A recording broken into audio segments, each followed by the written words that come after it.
নমস্কার আমার প্রিয় বন্ধুরা, গল্প গুঞ্জনে আপনাদের স্বাগত জানাই।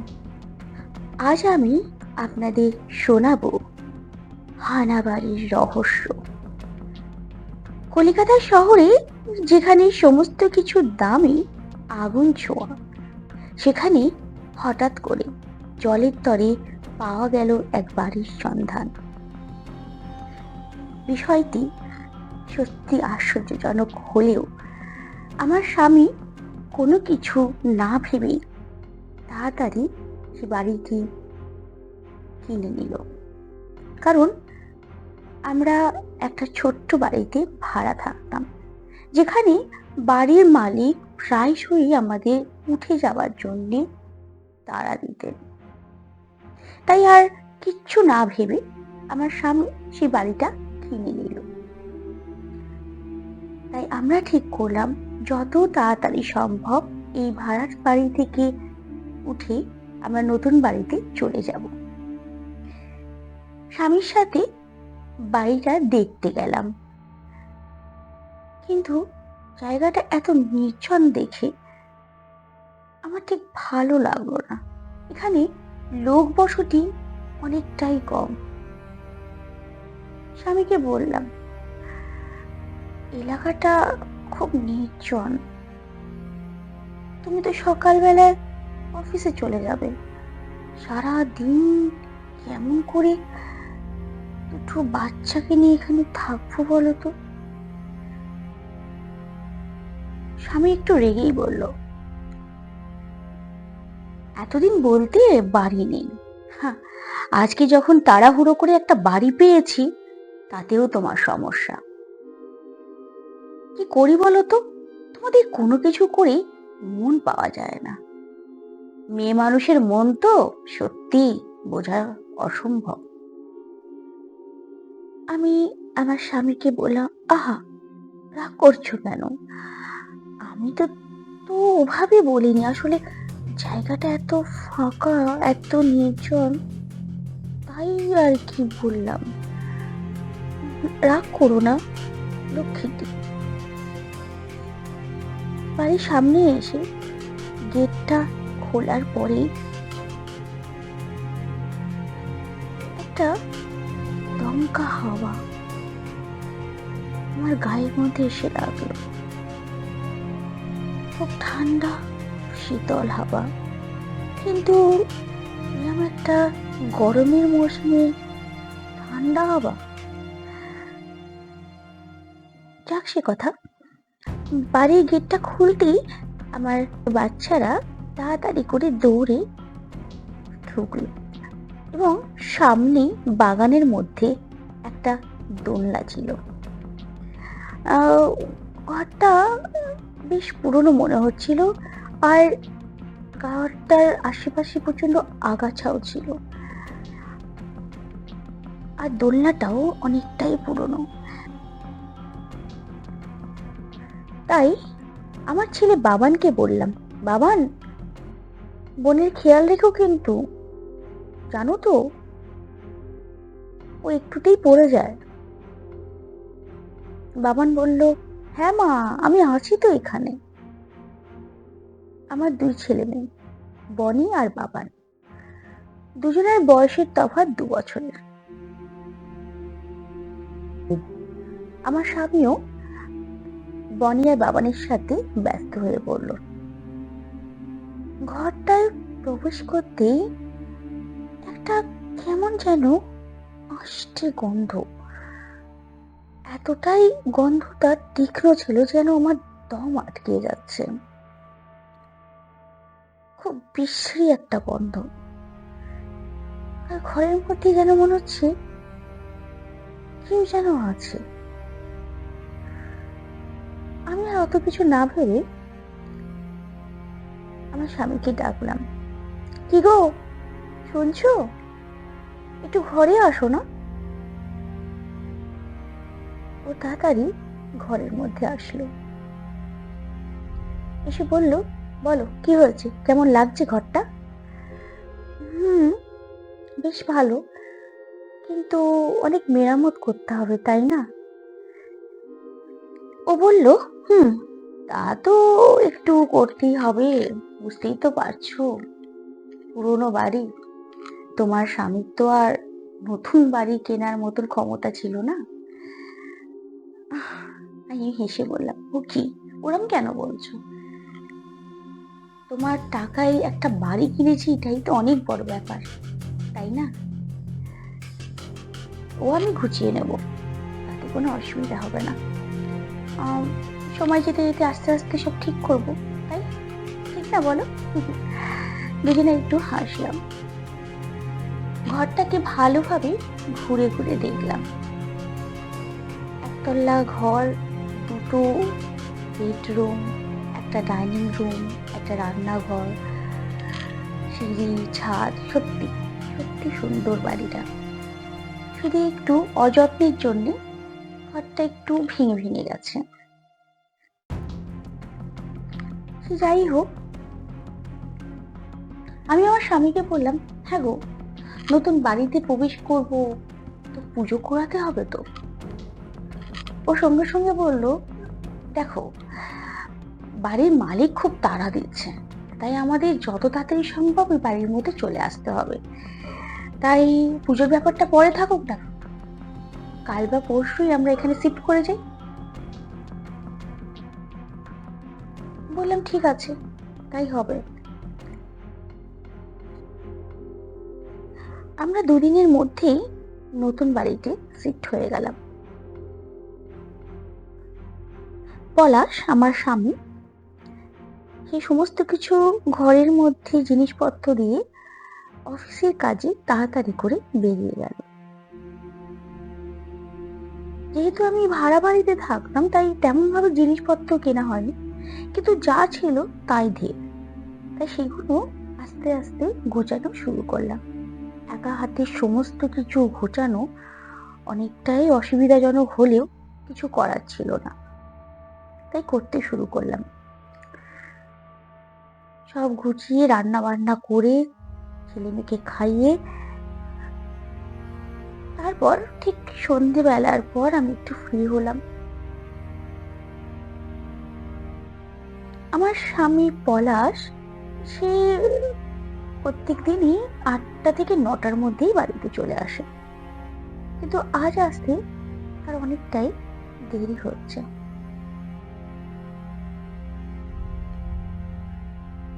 তাই তাকে একবার অফিসে ফোন করলাম, বললাম, কি গো, আজ এত রাত হচ্ছে যে, 10টা বাজতে চললো, এখনো এলে না যে? ও বলল যে বাড়িটা থেকে অফিসটা অনেকটাই দূর, তাই আসতে একটু দেরি হবে। ছেলে মেয়েকে ঘুম পাড়িয়ে বারান্দার মধ্যে বসে আছি ওর অপেক্ষায়। এমন সময় আমার মনে হলো কি যেন আমার পিছনে এসে দাঁড়িয়ে আছে। আমি ভাবলাম বাবান হয়তো দাঁড়িয়ে আছে, তাই বললাম, বাবান, ঘরে যাও, ঘুমাও, বাবার আসতে দেরি আছে। বাবান কোনো রকম উত্তর দিল না। পিছন ফিরে দেখি কেউ কোথাও নেই। ভাবলাম মনের ভুল হয়তো। রাত যখন 11টা, তখন পলাশ এসে বাড়ির গেটটি খুললো। আমি তাকে দেখি তাড়াতাড়ি করে তালাটা খুলে বললাম, উফ, এত রাত হলো, জানো তো একটু ভয় লাগছিল। পলাশ হেসে বলল, তোমার শুধু ভয় আর ভয়, চলো, আজকে অনেক খাটাখাটনি হয়েছে। দুজনা বসলাম খাবার খেতে। ও তাড়াতাড়ি করে খেয়ে ঘরে গিয়ে ঘুমিয়ে পড়লো। আমি রান্নাঘরে সমস্ত কাজ সেরে ভালো করে সবকিছু বন্ধ করে ঘরে এসে শুলাম। হঠাৎ অন্য ঘরের ভিতর থেকে কেমন একটা আওয়াজ পেলাম।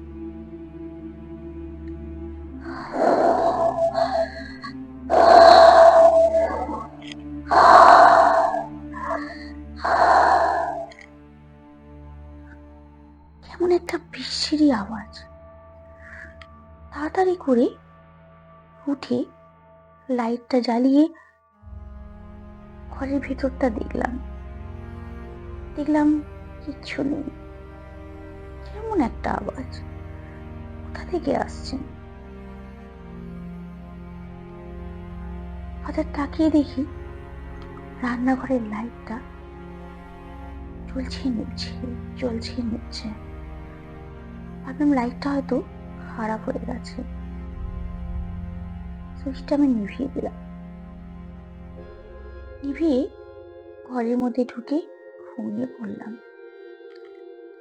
পরের দিন সকালবেলায় সবার জন্য তাড়াতাড়ি করে ব্রেকফাস্ট রেডি করা, খাবার করা, আর নতুন স্কুলে ছেলেমেয়েদের নিয়ে যাওয়া, এই ছিল আমার কাজ। পলাশ অফিসের জন্য বেরিয়ে গেল। আমিও ছেলে মেয়েকে নিয়ে স্কুলের দিকে রওনা দিলাম। ওখানেই একজনের সাথে আলাপ হলো। তার নাম স্বর্ণালী। আমায় বলল, আপনারা এখানে কোথায় এসেছেন? আমি আমাদের বাড়ির নাম নিয়ে বললাম। ওই যে বাড়িটা পড়েছিল নীলকুঠি, ওইখানেই এসেছি। স্বর্ণালী নীলকুঠির নাম শুনে কেমন যেন মুখটা করলো। সে আর কিছু বলল না, কিন্তু ওর মুখ দেখে আমার একটা অদ্ভুত রকম অনুভূতি হলো, যেন সে একটু ভয় পেয়েছে। আমি তাকে জিজ্ঞেস করলাম, আচ্ছা, নীলকুঠির নাম শুনে এরকম ভয় পেলেন কেন? স্বর্ণালী বলল, আসলে একদিন ওই রাস্তা দিয়ে ওখানেই যাচ্ছিলাম, বাড়ি থেকে কেমন একটা অদ্ভুত আওয়াজ আসে। তাই নাকি? এই ব্যাপারে আর কিছু বললাম না, কারণ আমার স্বামী আগেই বলেছিল এই বাড়িটা যেহেতু অনেক কমের মধ্যে বিক্রি হচ্ছিল, তাই অনেকেই অনেক কথা রটিয়েছে। বাড়ি ফিরে সমস্ত কাজ করলাম, ছেলেমেয়েকে খাবার দিলাম, ওরা নিজের খেলায় ব্যস্ত। এমন সময় আবার মনে হলো কেউ যেন আমার পিঠের মধ্যে হাত দিয়েছে। চমকে গেলাম। বললাম, কি পলাশ, এসে গেছো? ঘুরে দেখি কেউ নেই। হাতটা খুব ঠান্ডা ছিল, খুবই ঠান্ডা। ভাবলাম সব আমার মনেরই ভুল, আর কিছুই না। আজকেও পলাশের আসতে অনেক রাত হবে। বারান্দায় বসে আছি, হঠাৎ দেখি ডাইনিং হলে লাইটটা জ্বলছে। আমি কি করলাম, লাইটটা অফ করে দিলাম। অন্ধকার, বাইরে চাঁদের আলো ঘরের মধ্যে পড়ছে।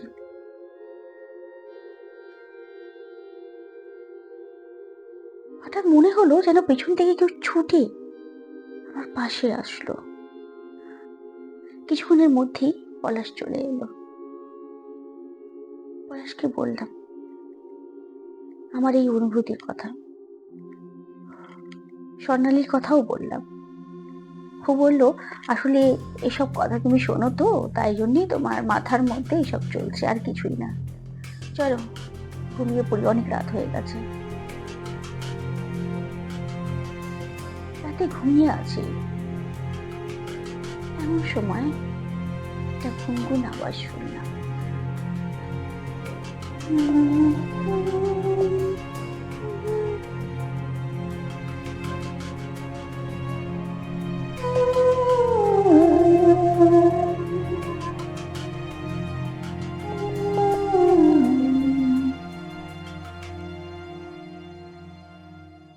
বুকটা ধাস করে উঠলো।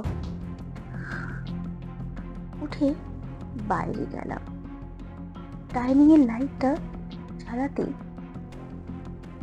লাইটটা আর কোনো রকম সমস্যা হলো না। চারিধারে দেখার পরে যখনই সিঁড়ির ওপরের দিকে তাকালাম। মনে হলো একটা কালো ছায়া ওখানে দাঁড়িয়ে আছে। বুকটা ধাস করে উঠলো। আমি বললাম, কে কে ওখানে? কোনো শব্দ এলো না। অন্ধকারে ছায়াটা যেন মিলিয়ে গেল। আবারও পাশের ঘর থেকে একটা হাসির আওয়াজ বেরিয়ে আসলো।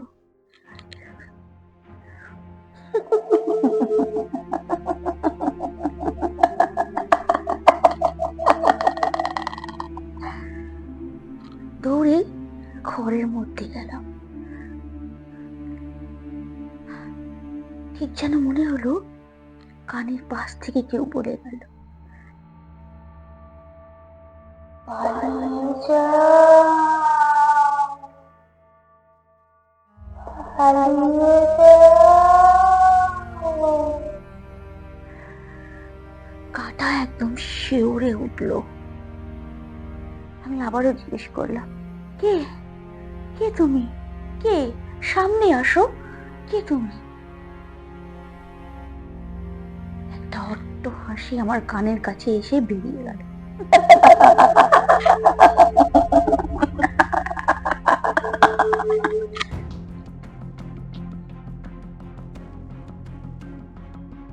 আমার হাত পা ঠান্ডা হয়ে গেল। ঘরে গিয়ে খাটের কাছে বসলাম। পলাশ চমকে উঠলো, বললো, কি হয়েছে? ওরম ভাবে বসে আছো কেন? তাকে আর রাতে কিছুই বললাম না। সকালবেলা সমস্ত কথা বললাম, কিন্তু পলাশ সবই আমার স্বপ্নের ভ্রম বলে কাটিয়ে দিল। আমার মন আর বাড়িতে টিকছে না। এখান থেকে কিছুটা দূরে একটা পীর সাহেব বসেন, সেখানে সেদিন আমি গেলাম। গিয়ে সমস্ত কথা ওনাকে বললাম। পীর সাহেব আমাকে একটা তাবিজ দিয়ে বলল, দুদিনের মধ্যেই উনি আমাদের বাড়িতে আসবেন। তাবিজটি পড়ার পর বাড়িতে এসে আমার তেমন ভাবে কোনো রকম ভয় লাগেনি। দুদিন পর পীর সাহেব এলেন। সমস্ত ঘর ভালো করে ঘুরে উনি দোয়া পড়া শুরু করলেন। ঘরের মধ্যে একটা ঝড় যেন বয়ে যাচ্ছে। পলাশকে আমি অনেক রিকোয়েস্ট করে বাড়িতে থাকতে বলেছিলাম। সেও এই জিনিসটা দেখলো। কি এরকম কেন হচ্ছে? হঠাৎ করে একটা দেয়ালের কাছে এসে পীর সাহেব ঠোকা দিয়ে বললেন, এখানে কিছু একটা আছে। মিস্ত্রিদের দেখে দেয়ালটাকে ভাঙা শুরু হলো। দেখলাম একটা নরকঙ্কাল। পুলিশকেও খবর দেওয়া হলো। পুলিশ আসলো, তদারকি শুরু হলো। বলা হলো এই বাড়ির মালিকের স্ত্রী, এনাকে খুন করা হয়েছিল এবং এই দেয়ালে তাকে পুঁতে রাখা হয়েছিল।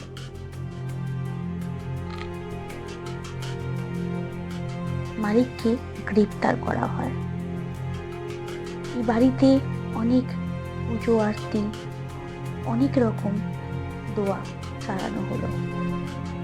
আজ আমাদের বাড়িতে কোনো শব্দ আমি আর পাই না, কিন্তু যা পেয়েছিলাম তা আজও ভাবলে মনটা শিউরে ওঠে। নমস্কার, এখানে এই গল্পটি সমাপ্ত হলো।